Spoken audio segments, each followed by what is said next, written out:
that's the biggest thing. Yeah.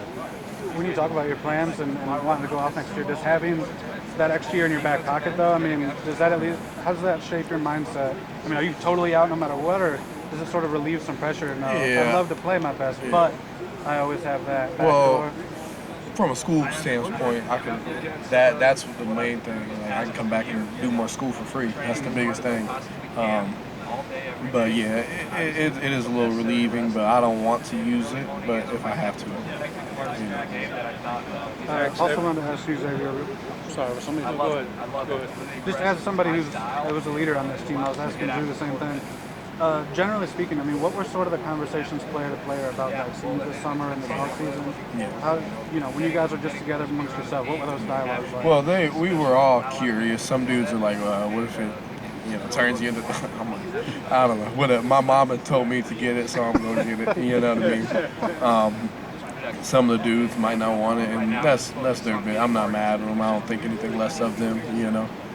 But it's probably helpful. It's probably a little helpful, especially if we want to play. But it was a topic that came up, I guess, some time to time. No, it's not like we're forcing like you got to get it.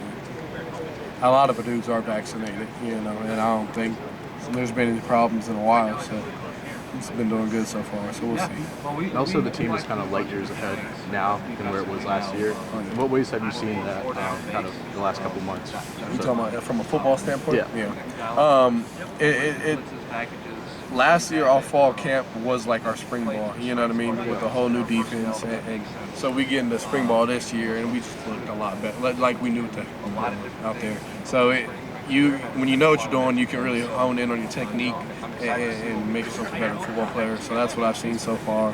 Dudes really working on the technique.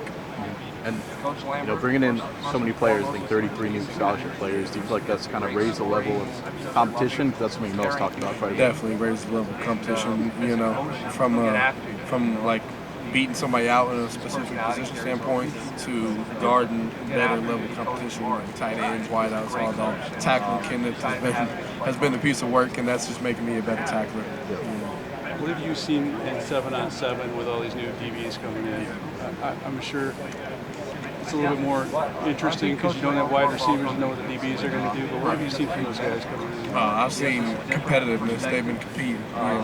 Whether it's a little freshman that kind of have no idea what they're doing out there, and I'm losing my mind. I'm like, you got to do this, you got to do that. And but a lot of they're competing. Dudes are competing for spots. Dudes are competing just because that's who they are.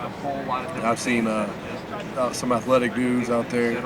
I've been bringing Chuck's name up, Chuck Brantley's name up a little bit because he can run like a gazelle. That's what he looked like. He got long legs and he's striding out. AJ Kirk is a kid that plays my position, who's got a really good burst to the ball, and I can't wait to see him get pads on. So I think he might pop some dudes. So Ronald Williams is the name I keep bringing up just because he's so smart. I keep saying you got to be smart to play Alabama. So it's been good.